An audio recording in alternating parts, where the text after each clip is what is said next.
Dance around the pot, James, and don't spare the horses.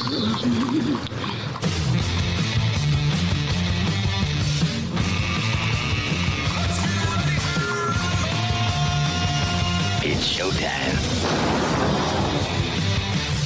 Here we go. The days dwindle down to just a very few now on the legislative calendar here in Ontario. Welcome in. It's On the Ledge, your Ontario Politics podcast. We record this session the morning of Thursday, November the 27th. And as we always say, things may have changed by the time you hear this. Having said that, things did change in the last week. We're going to get to some of that, I think, based on the conversation that we had last week on the roundtable right here. But two things I want to talk about off the top. First, thanks to those of you who stepped up and have supported our efforts with the promise in support of St. Clair Inn. Just drawing back the curtain, we blew right through our fundraising goal. So thank you for those of you who stepped up. I know, it was good. It was good. So, great. And I know that you are keenly aware of what goes on at St. Clair Inn, Kathleen, Wynne, and that those are the they do really important work. They punch above their weight. So all of this for transitional housing for homeless women it's one of those small gems of a program and a refuge for women. So good for you guys for supporting it. Well, there's a whole bunch of people who obviously stepped up and did the least they could do, as I like to say, and made a huge difference. So thanks to you for doing that. But around the table, I should start there. John Wright is here. He is the CEO at Canada Insight. Is it Insights? Pulse? I can't read it. I can't hear you, John. Are we miming today's show? Oh, yeah. How ridiculous. Yeah. Canada Pulse Insight. Pulse Insight. There we go. There we go. I wouldn't have got that one either. Yeah, it was like you gotta wiggle your ear. Sounds like it was like hand puppets. syllables. I thought you were pointing to your watch. Well, it's not Time's my up. wallet. Watch what you say. Former Premier Kathleen Wynne is here. Tim Hudak is the former leader of the PC Party of Ontario. And Keith is our political commentator. You hear and see him on CHTV. So thanks again on the pitching in on the efforts for St. Clair Inn. But I stumbled across a really important post on LinkedIn this week, and it was penned by Tim. And it was all about your daughter, Tim. And I thought I tell that story because I was just blown away by your post on LinkedIn about very moving. Yeah. Oh, thanks, Dave. Keith, you put me on the spot here, man. This is emotional. This is bad for my hard-ass conservative image here. It's off-brand, Trafford. Well, I'll see. It's easier to write than to say. There was a really special moment for all of us in the family and also the kids at Loretto Abbey School, which is in North Toronto, part of our Toronto Catholic system is where Miller went to school, where she got invited back to speak to the honor roll students at her school. Miller now at college, learning to be an early childhood educator. So that's significant for any family. But what was particularly significant for Miller is that she's had a significant speech disability her entire life. She was born with something called apraxia, which I had never heard of until Miller. And what apraxia means, basically, I mean, the main segment of it is that you can understand things perfectly, but when you try to communicate back, to say something back between your brain and out the mouth, it gets really jumbled. And for a good part of Miller's, early life, we thought she would never have a normal conversation. We used to do a thing with her. It's getting emotional already. Where you give her choices, right? Where other kids her age would be talking, for breakfast. For the breakfast food, you would say, "Do you want to have blueberries or banana or strawberry?" And I made the choice. I thought that she liked Be My Head because she liked then to hit her dad in the head to indicate what she wanted to have. And we moved from there to like a picture card where she could point out things that she, wanted to say. And then when she could start to read, she had what we call the talking computer, basically an iPad because kids drop these things with heavy protection. So it's a plastic device, which she'd use to communicate to family, to friends, in class. And one of the challenges too, where other kids, at an early age are developing vocabularies and love talking, like little chatterboxes. Miller was on a talking computer, and that's isolating, very isolating. But really, because a lot of two things, Dave, early intervention. A lot of service went to Holland Liberty School, which was excellent. We should have more like that across the province. Countless agonizing hours of speech pathology for the poor girl, and a strong advocate in her mom. So the good news is, she went through high school, she made honor roll, and she gets invited back to do a speech. And she did great. A 5-minute speech from the podium to her class, inspirational message about perseverance, overcoming challenge, being beyond ordinary. And for most human beings, making a speech in front of a packed house, about 200 people there, students and parents, that's scary enough. But imagine for most of your life, you couldn't even talk, and to get up there and have that courage. So when the principal invited her back, I was really interested, is Miller going to take this on? And man, she rose to the occasion. She made us so proud, and see her former students give her a big hug at the end and say, "Great job, Miller." That was just awesome. It's really cool in life when you get to a point where your kids inspire you. Sorry to put you through that, but you know what? That's such an important story, and congratulations to you and Deb and the family, and it's just such an awe-inspiring story. Gotta feel great, Tim, for you and Deb both. Yeah, just amazing. Thanks. And what's great too, just a last point in the story, is that she wants to give back now, right? She wants to be an ECE and specialize in helping kids with special needs. Yeah, I love that in there. You quoted her: "Be remembered by your deeds. Be a lifelong learner. Be more than ordinary." And Exactly.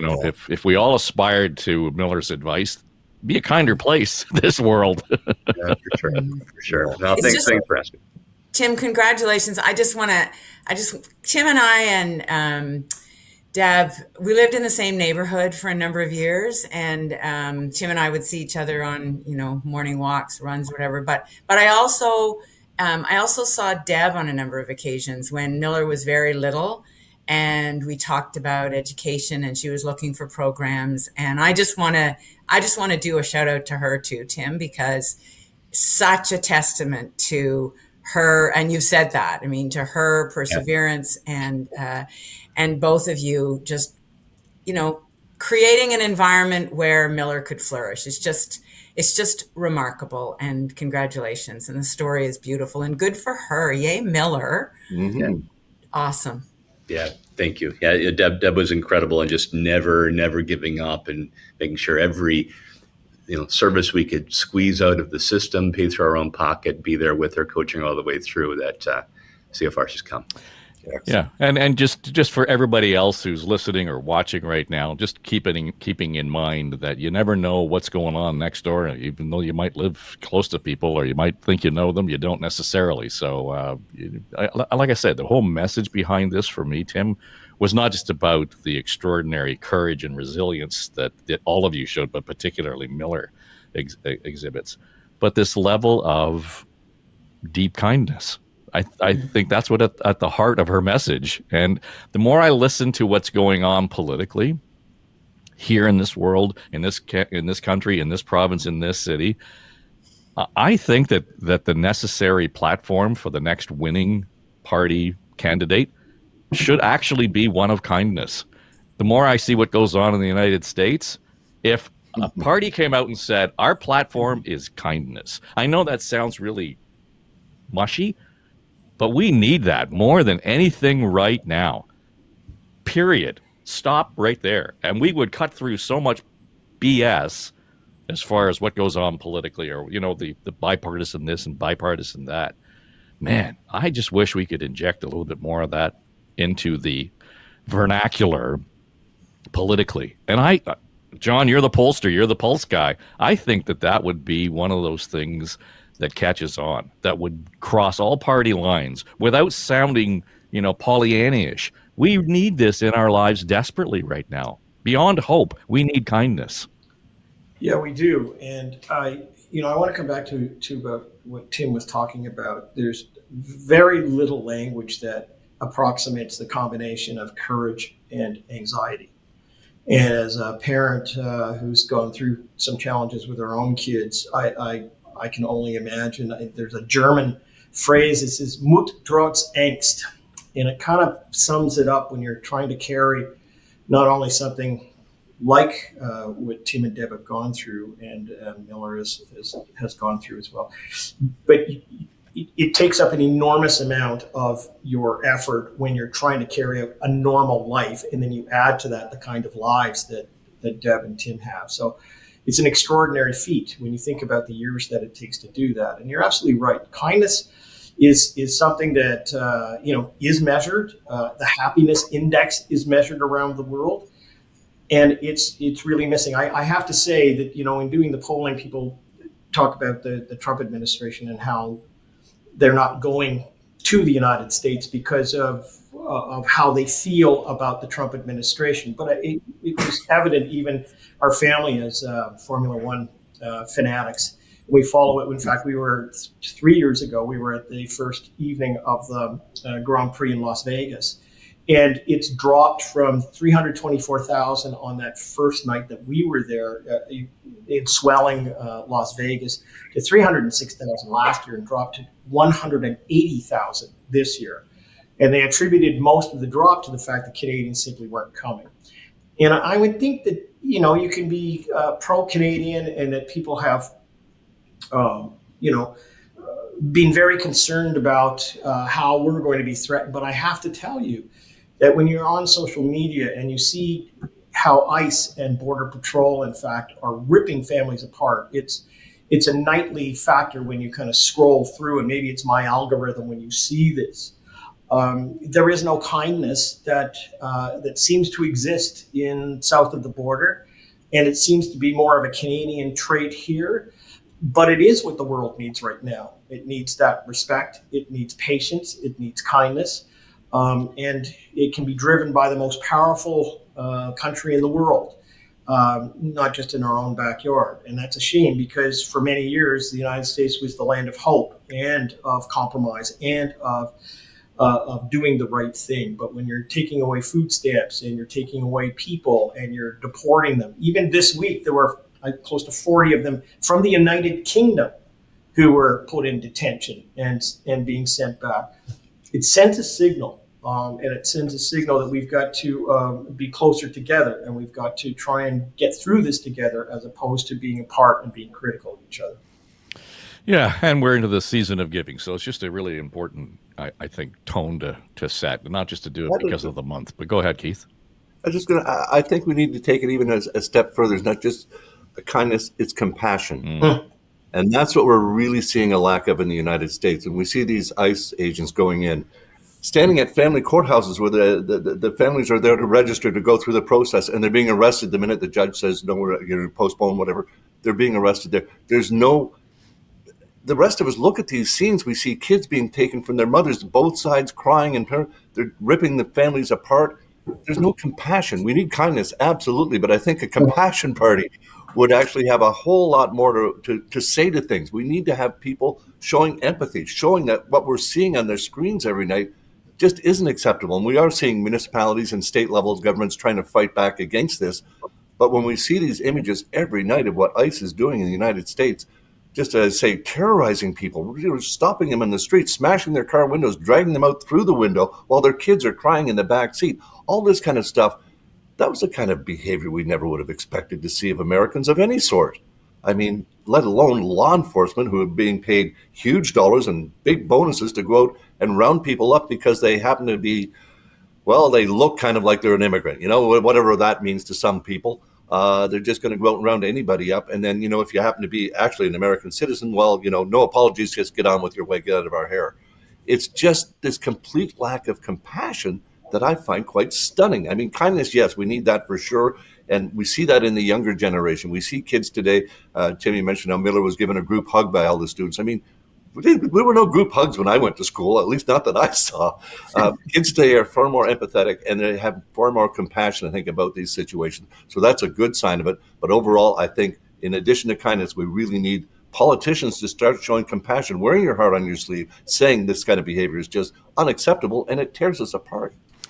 Yeah, well, and a shout out to the folks at Loretto Abbey. There are a lot of Abbey girls in my life. My wife is an alumna, and my daughter, and my sister-in-law, and so a lot of time for the folks at Loretto Abbey. Okay, so talking about things may have changed by the time you hear this.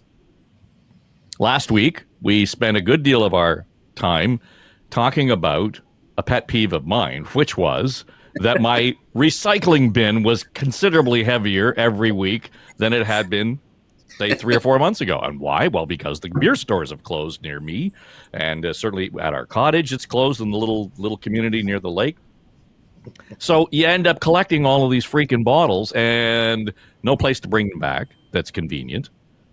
So why isn't the LCBO doing this? That was our question last week. We did a Twitter poll. 80% of the people who responded to the poll, by the way, said the LCBO should be taking these back.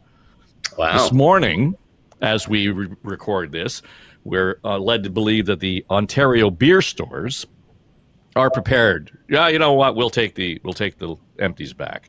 Doesn't really solve the problem because it's still status quo based on my own experience. There are more liquor stores in my neighborhood than there are beer stores. So why aren't the liquor stores taking back the bottles?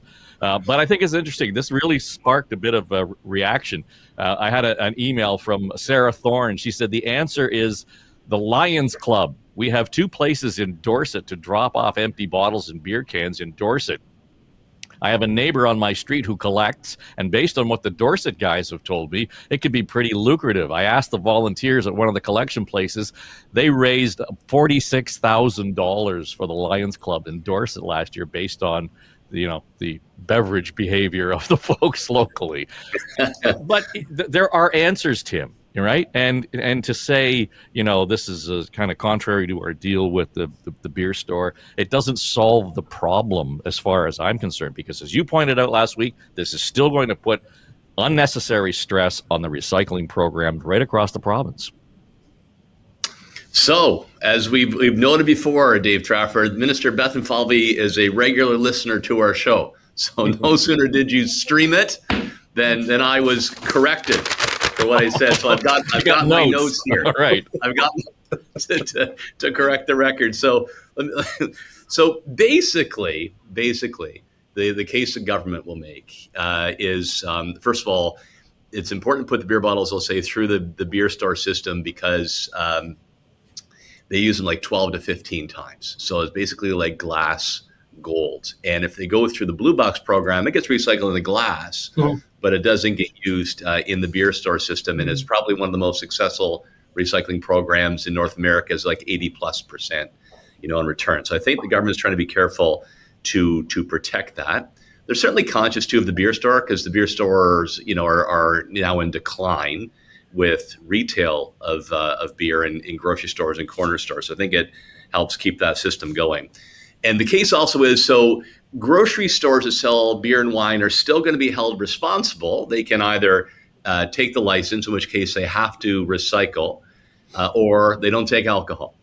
And it's just simply giving them a new option that says, well, you can recycle and you can contract that out to the beer store. And in return, the grocery has to pay 17 cents a beer bottle or beer can to the beer store to help support the system. So we'll argue that's a market-based solution that will help keep a strong recycling system going. The issue I have remains the same, though, that I get that it's going to encourage that behavior, keep more glass in the system from recycling. You really, though, need to do something more for the consumer, like you, Dave, to incent them to get there, because there are fewer beer stores out there.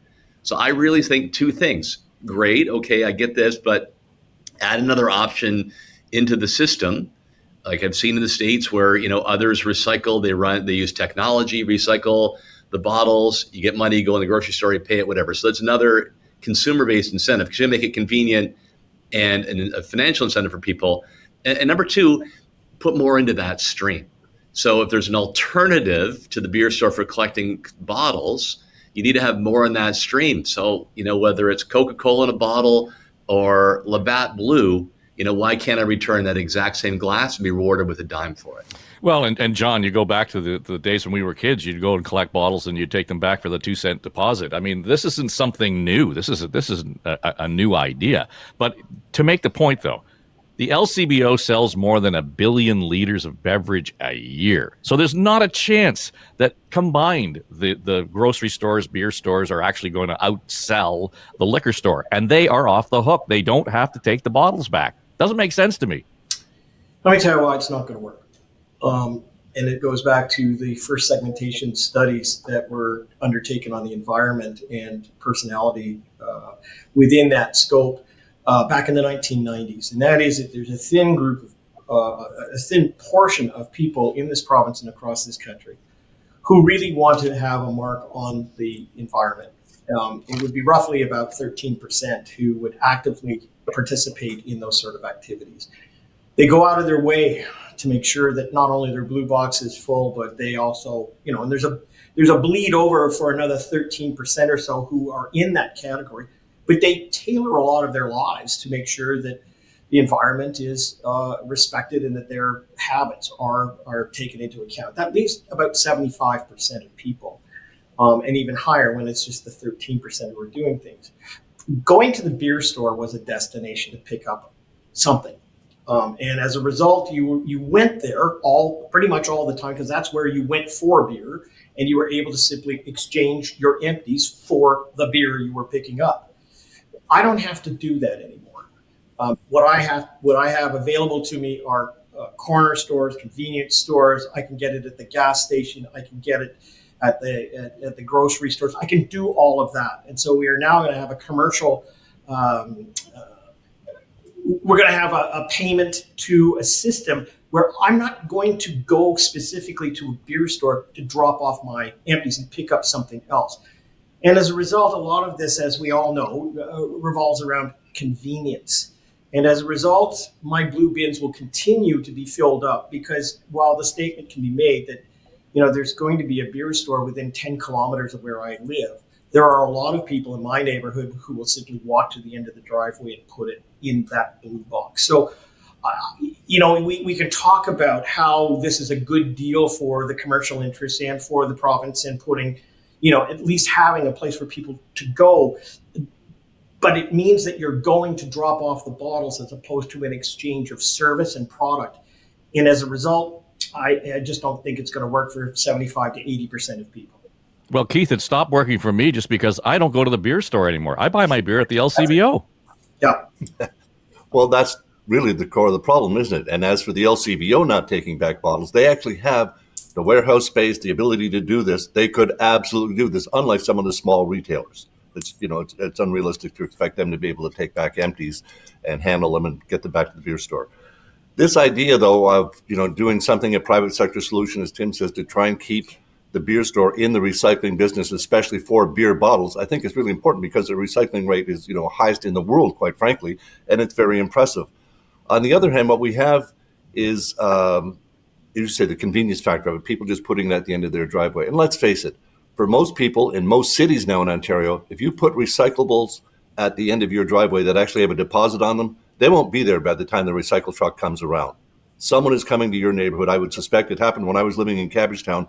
Every garbage day, or recycling day, someone was coming around, 2 or 3 people, quite frankly, if they weren't there early enough, checking out the bottles, going through and getting all the recycling. We used to put our wine bottles and whatnot in a separate bag for them so they could just make it easier to get them to go. You don't have to do this. It's a convenience, and it doesn't have to go back to recycling. They'll take it to where it needs to go because they want the deposit money.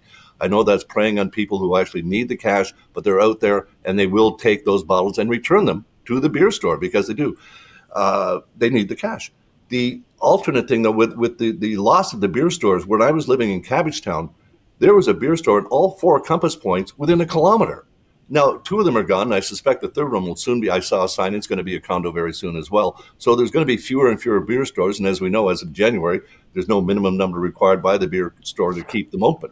So will there be enough around that's going to make it convenient? 10 kilometers is a heck of a long way to go unless you're actually going to buy some beer, and then you can, as John says, exchange the bottles. Otherwise, I don't see a lot of people buying into this and taking especially their liquor bottles and their beer bottles back to the beer store when they can just put them at the end of the driveway and have someone pick them up and take them away. Well, even Kathleen, when we look at where the LCBOs are typically located, I'll guarantee you within 10, 12, 15 steps, there's a grocery store where you bought the bottles to begin with. So there's no, like, in terms of the convenience and the locations and how they're set up, this doesn't make any sense whatsoever to me that at least we're not having the conversation still about the LCBO taking responsibility for the product that they're producing. Yeah, so this all feels to me like a half measure and a sort of messy transitional spot along the road to probably very few, if any, beer stores in the future. I wonder what the brewers have been saying to government in terms of wanting to continue to have a role. I think that's probably an element of this, combined with the reluctance of the LCBO and the grocery stores to step up to their responsibility. So I don't think it's sustainable. I mean, I think, John, when you talk about, when you were going to the beer store anyway, it made sense to take your empties back. I mean, if you're going to the LCBO anyway, or you're going to the grocery store anyway, those are the places that it makes most sense to recycle. And I really like the idea of there being the ability to recycle these bottles. So as Tim has said, you can reuse them more than just one recycle. So I don't think this is going to last. I think it's going to be demonstrably not efficient. I wonder if there was a conversation about collection at the LCBO or at the grocery stores, because the beer stores are set up for the recycling, right? They can handle the bottles. I just wonder if there was a conversation about collection, but even that's not sustainable over time either, because you have this massive amount of glass being dumped every day. So I think we're in a transition, guys. I don't think this is going to last, and we'll see how long it takes until there's another scheme. It certainly didn't pick up the steam that it was generated by Bill 60 this week, and some colorful protests that went on in the House. And thought of you, Kathleen Wynne, telling us about the story of you getting kicked out of the legislature as an activist. So I don't know if you were cheering or you were triggered by what was going on. Well, get a job business, and it's just so ridiculous. And there's been a whole conversation as a result of that about activists being paid, and then this business about the organizations being audited. I just think a government that doesn't understand that people are going to disagree with them, and that we live in a democracy and you're allowed to express your displeasure. I mean, how many wind turbine protests did I attend? Did I have to go through when I was going to events when I was first the leader of the party? I mean, people disagree. They're going to express themselves. Government needs to listen. My response was to sit down with those people when I got to the event. My detail always wanted to go in the back door. I was like, no, we're going in the front door. I'm going to talk to the people who are upset, and we're going to have a conversation. We're probably not going to agree, but we're going to have the conversation. So I think getting angry at the protesters and lashing out is the absolute wrong thing to do. And it's a measure of, probably the government hasn't listened enough to the concerns of the people who are in the gallery. Well, the activity in the gallery was epic. And we have to share it just because he has this whistle. This is just worth. You got to hear this. Yeah.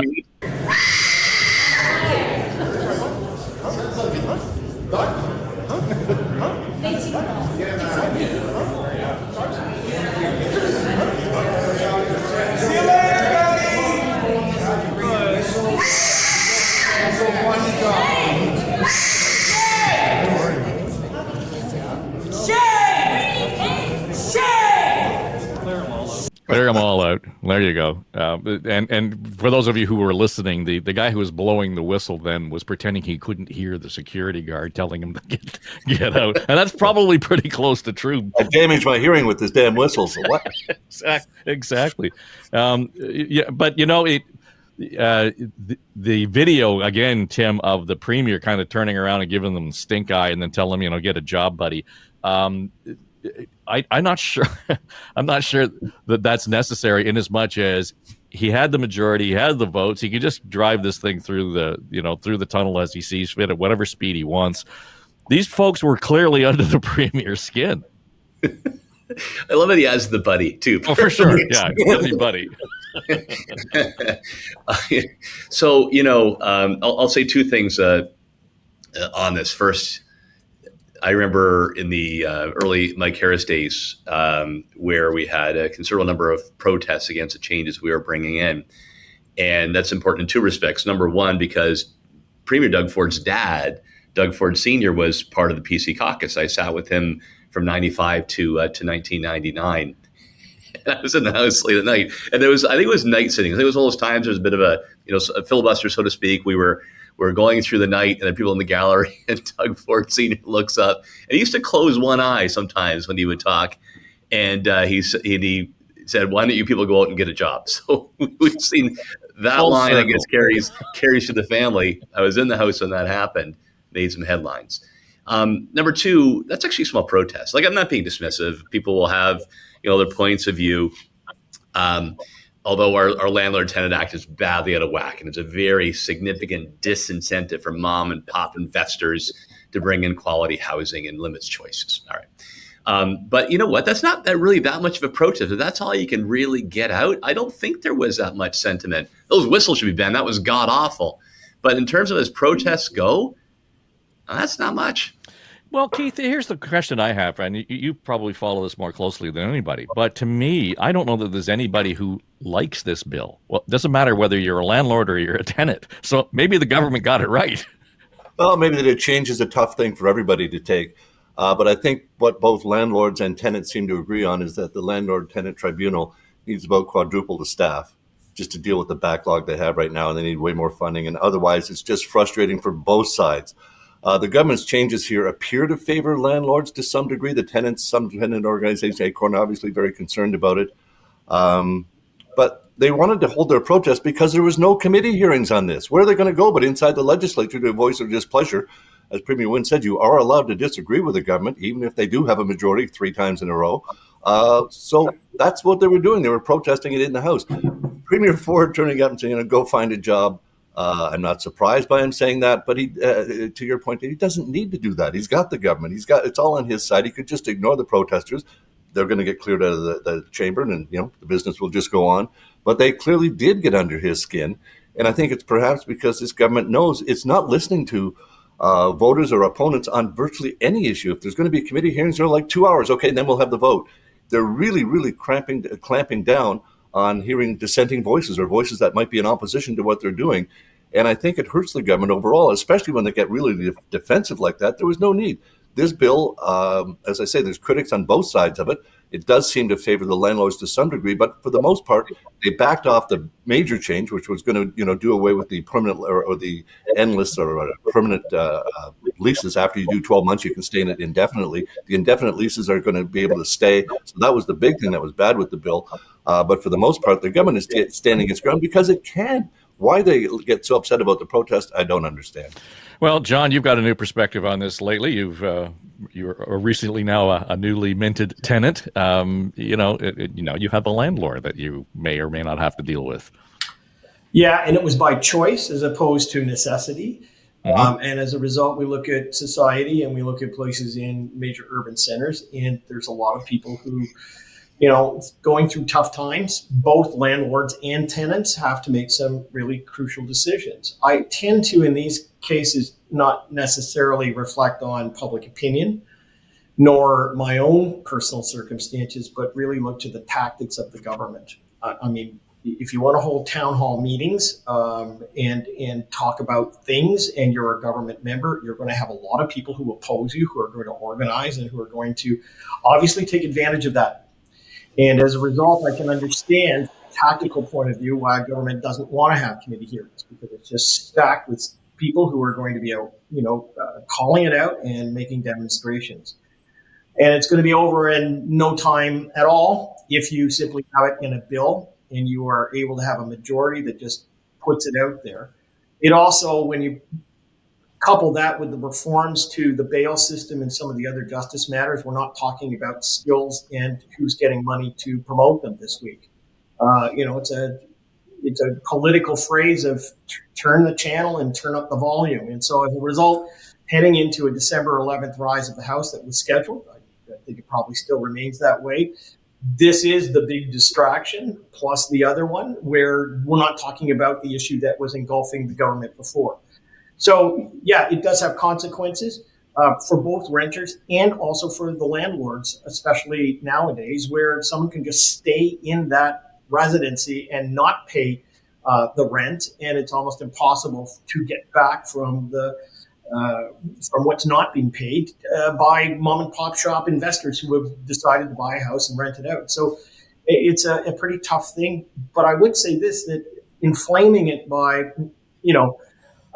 having a response to it that actually is more commentary about the government was not the right approach. And it just happened, but we will be through this in the next week or so, and then it won't be discussed as much as it has been in the last 48 hours. Well, for all of the effort, Kathleen, Wynne, that the government may be making to change the channel, as John says, they kind of stepped on it all over again by, the Premier coming out and talking about auditing, left-wing nonprofit organizations. I mean, the Minister of Irony must have been spinning in his seat, because the idea that this all came up around a conversation around skills development and the audits there doesn't make sense. Yeah. That we want to make sure that the money's properly spent and what they got the money for, that's where it's going to go. And they have not been able to answer any of those questions, or refuse to answer any of those questions vis-a-vis skills development fund. Again, an unnecessary, unforced error. Well, there's a sort of self-awareness gap in all of this, right? I mean, it's pretty much the case given the skills development fund. And you're right, Dave, in terms of, the lack of transparency there. On the part of the Premier, I read the book that he was written, or was ghostwritten or whatever, about him and his brother, and he talks about having gone to college for a term or something. There was a college strike. He quit and he walked into his dad's business. And for that Premier, who was born with a silver spoon, but some kind of spoon in his mouth, and for him to be telling people to get a job is just, it's just mind-boggling. It's really ridiculous. So he's losing his temper. He's short-tempered. He's not feeling great. Obviously, there's a lot going on. We were just talking about compassion and kindness, and to Keith's point about hearings. If you don't listen to people, then you're going to deal with the backlash. And I don't know why he doesn't understand that. I don't understand why he doesn't know that is part of the job, and wouldn't have had a way of finding his sense of humor or being able to just stay calm in that moment. So I think he's eager to get out of the House. I don't think he likes being there. I think it's been a really rough few weeks for them, and this is not going to take away. It's not going to be enough of a distraction. There's so much going on. There's the fact of the housing crisis and homelessness, and, reports about there being more people who are using drugs openly in the streets, and the shutting down of the supervised injection sites. And, I was just on the radio this morning talking to CBC Ottawa about Bill 33 and school trustees. So the government is at odds with a whole lot of sectors in the society, and it's showing in the demeanor of the Premier. Just as a note, it's funny. I was looking at the legislative calendar, because we're trying to figure out exactly, where we're going to when this is going to end up. I counted there were 13 weeks where the legislature sat in this calendar year. Now, admittedly, there was an election in there, but if you look ahead, they're promising to sit for 24 weeks next year. So, but whether or not that's going to make any difference in terms of listening to or having any kind of consultation is one thing. Tim, as we record this, I know the Premier is supposed to be getting set for an announcement, and today something to the effect that's going to affect the Ring of Fire. which I think we'll be curious to see what comes out of that. But I want to combine that with things we're hearing across the country, because today as well, we're going to get this memorandum of understanding between Ottawa and Manitoba about a pipeline. We saw earlier in the week headlines that suggest that Ottawa and the provinces have agreed to streamline the reviews for major projects, particularly agreements with Ontario and Manitoba. Let me suggest that these aren't all by accident happening right now, that these were on the agenda for the feds all along. And I'm just kind of spitballing here. But if the budget had failed in Ottawa, we would have been a week and a half, 2 weeks into an election campaign. All of these things would have been interesting campaign announcements by the Prime Minister to say, hey, we're going to talk about a pipeline. Hey, we're going to talk about Ring of Fire. Hey, we're going to streamline big projects. So to some degree, the pressures on the Carney government, I think, are actually helping promote some of these big projects right across the country, and the big projects, specifically the treasures that the provinces are actually trying to put forward. Because to me, these things aren't going to happen without Ottawa. But at the same time, there was pressure on the Carney government to get stuff done, aside from the Trump thing. But these are things that are happening a lot faster than I would have expected in terms of some of these major announcements. Yeah, and look, I remain an optimist, right? Despite a pretty crappy 2025 to date for Canadians on the trade relationship, I still remain an optimist, and this, I think, reinforces that for me. Could I go back a little bit, though, and give you some forward insight just in the last topic? Jump in, and I'll be quick. So, two things. I've seen the Premier in person. I've seen him at an event. Like, I don't think in any way he is shaken or thrown off his game. I think he's very much on game. And yeah, he's got a bit of a rough, unorthodox personality and says what's on his mind sometime, but he's always been like that. And I think he feels very much still that he's on game, and polls still reflect that. And then it is unfair, I think, to dismiss it that he's got a silver spoon in his mouth, because his dad came from dirt, right? And his dad actually came from a very modest background, built up a successful business. The boys were raised in that business. God bless them. But it could connect with an earlier thought, but it's a hard scrabble early existence. So the get a job instinct, as the sun rises over my shoulder, the get a job instinct, resembles where the Ford family comes from. So that's why I think you see both, whether you like it or not, that's why both dad and son go there. And my last point there on the legislative city, it is really unfortunate, Dave, though. I think we'd all agree. Each party now consecutively, whether you're orange, blue, or red, or blue again, has reduced the role of the opposition, has limited hearings, fewer seating days. And folks already talked about why that's a bad thing. I'll give you one more perspective.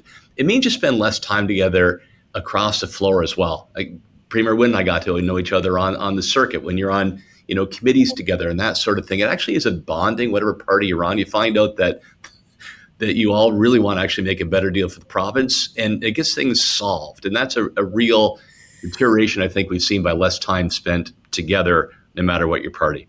To your main point, sorry about that aside. Look, I was always wondering if Prime Minister Carney was going to truly diverge from the Trudeau agenda, right? He got rid of the consumer carbon tax, but was that out of electoral convenience? Got rid of the DST, the digital sales tax, or is that just as a trade response, and the EV mandate was an overreach and jeopardizing auto?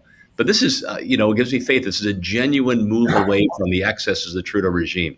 I think a reflection of where Canadians are, that we should actually, in as environmentally friendly way as possible, benefit from our resources to create good, well-paying jobs, to keep that wealth in Canada and not give it to regimes that are outside of our country. So good for Prime Minister Carney, despite some disruption in his caucus, from doing one project, one process, cooperating with the provinces, getting things built again so we can move and create better jobs.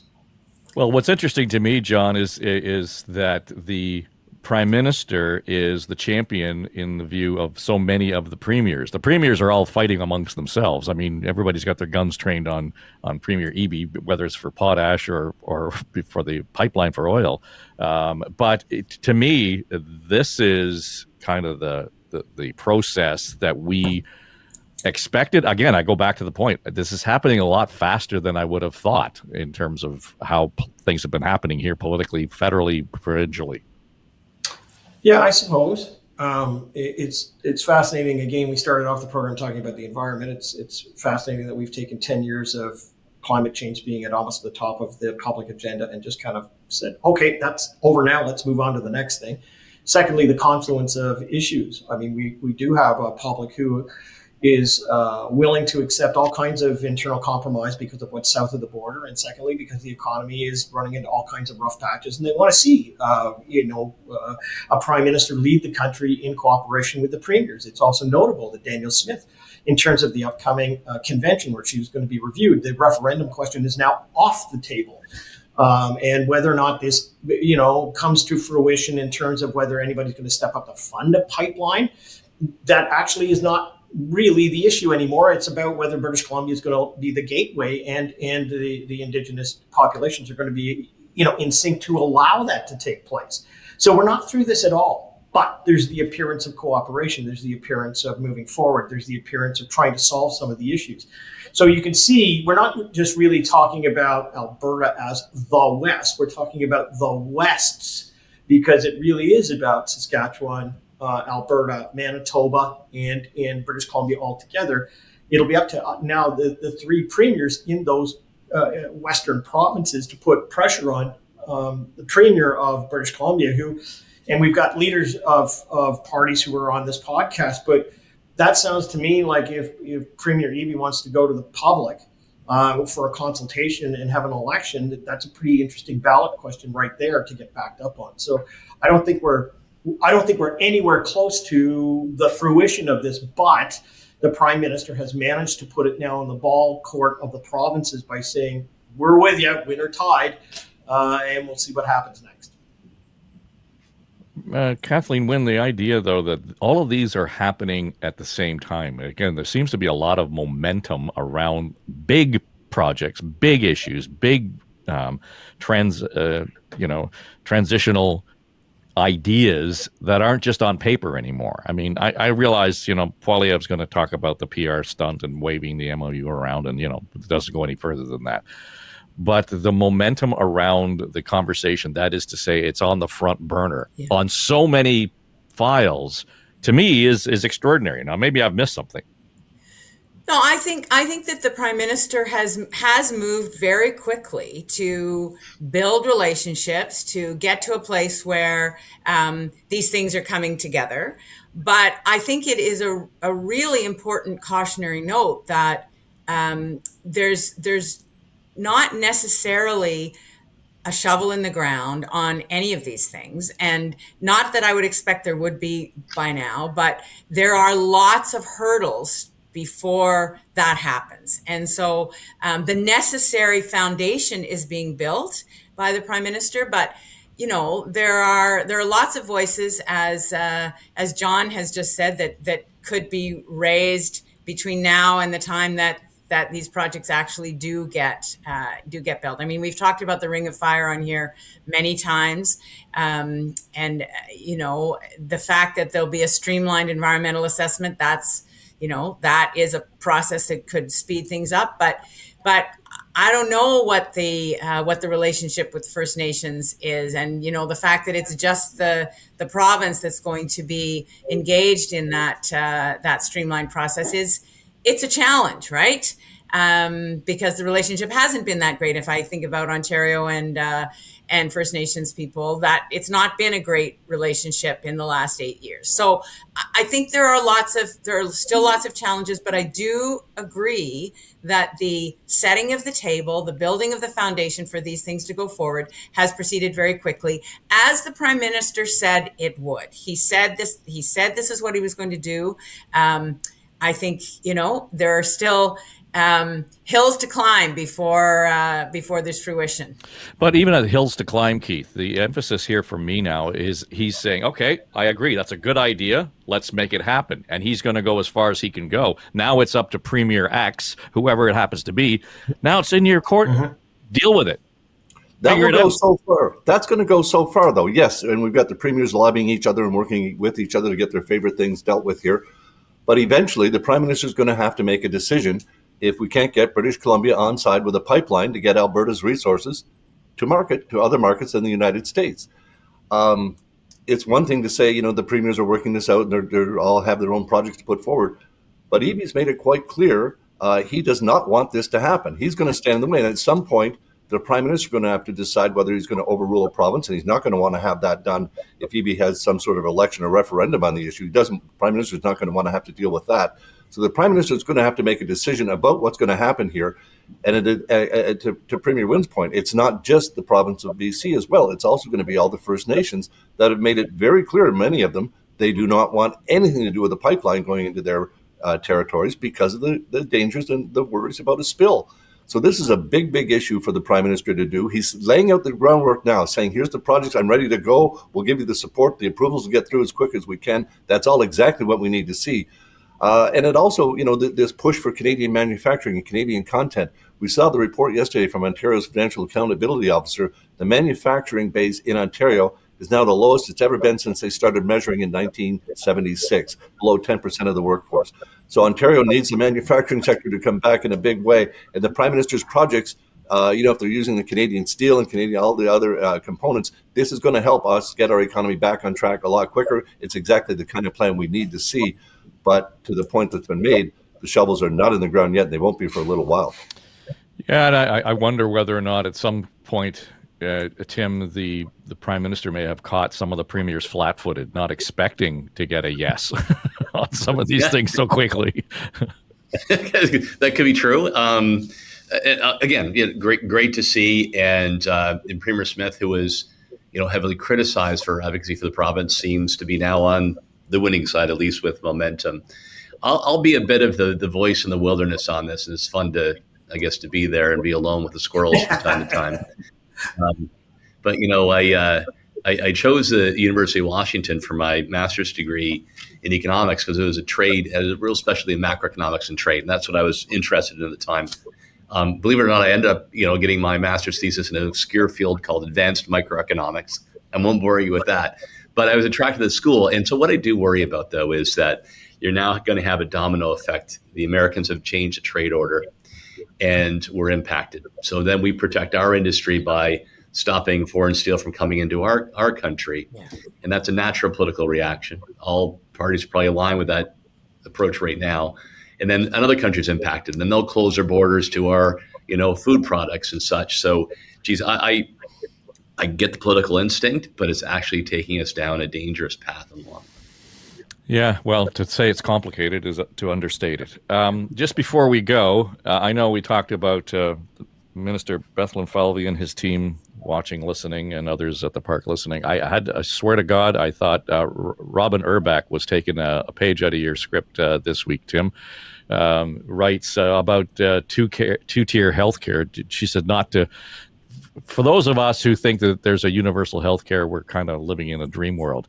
To quote her, the headline is "Canadians are protecting the mirage of single-tier healthcare. It doesn't exist." Quote, "These people are zealously protecting the idea of a healthcare system that doesn't actually exist in this country, as if we're operating a Bentley when we're actually driving around in a clunky old Honda Civic, one that keeps breaking down and actually costs more than a Bentley to maintain." And I bring it up because, of course, Tim equates our healthcare system to a broken down jalopy. So we're there, but it keeps making the headline. And at some point, John, and I know you've been banging this drum for a long time in terms of how we're going to have need a reset reckoning in healthcare. Robin's exactly right. This is kind of the delusion that we've kind of all wandered through life with, that we have this healthcare system that is better than many others, but certainly not as good as we think it is. Well, I'll bang the drum one more time, and even if the minister wants to have lunch and talk about it, I'm happy to do so. I think, of course, we are seeing already the reckoning of a healthcare system in terms of its funding and utilization, and you go all the way back to the history of our healthcare, and it's not, and how it's structured across this country, and it's not sustainable, not the way it's funded, the way it is. And I think people are just scared, policy people, to talk about what's going to come within 10 years. It's not like 60 years or 40 years or 20 years. It's 10 years from now, where those people who are the age of 85 or so are going to be costing an enormous amount of money. Hospitals will have to actually be funded even more. or the formula changed, and that you balance off again. We're looking at refurbishment of nuclear plants and the cost of what is it, $26 billion there, a healthcare system which is going to be beleaguered with long-term care beds and all of the things around that are going to have to be dealt with for the growing and aging population that nobody is talking about, and I think they're just damn scared to go near it. We have a fiscal reality, not only in this province, but in across the country and federally, where we're just bleeding dollars every day. And, we've boxed ourselves into a circumstance where affordability is the most important issue. Getting elected, of course, is always on the minds of people. And so raising taxes or putting in healthcare surcharges or whatever you want to call it is just not on the menu. But you're right, Dave. There is a time of reckoning that is coming, and it doesn't look. I don't want to be the Debbie Downer on this. Sorry, Tim, I didn't mean to say that. I don't want to be, because he's always up and cheerful. But I want to say that behind all of these measures, while we can tout and say everything is good, from a fiscal point of view, and we'll make our surplus here, there, and everywhere, there are huge amounts of money that we're not talking about, that we're not dealing with, and it's going to be focused on the healthcare system. So whatever Danielle Smith is doing right now, regardless of how it may turn out both for people and whether legislatively or constitutionally it can be done, we're going to have to cross that bridge everywhere across this country, as opposed to just in Alberta. Yeah, we have to have the conversation in a very raw and I dare say, Keith, a mature way that, we're typically not ready to do, and we haven't been historically. I agree with everything John just said. And as for being willing to discuss it, we need to discuss the fact we do have a two-tier healthcare system. 80% of the Canadian population lives within 100 kilometers of the U.S. border?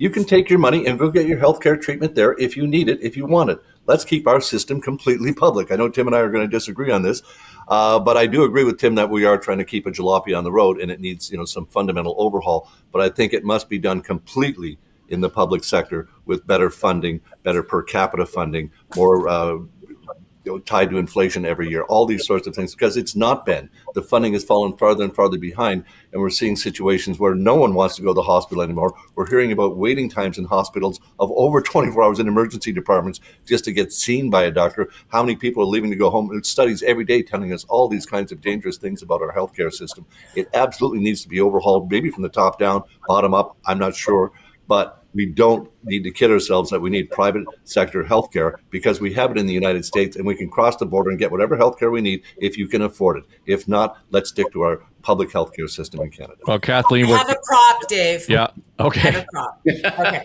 I know it's not allowed in the legislature, but here, if we have done all the things that experts, so this is a book called Better Now by Dr. Danielle Martin. She's at Women's College. I use it in my public policy course.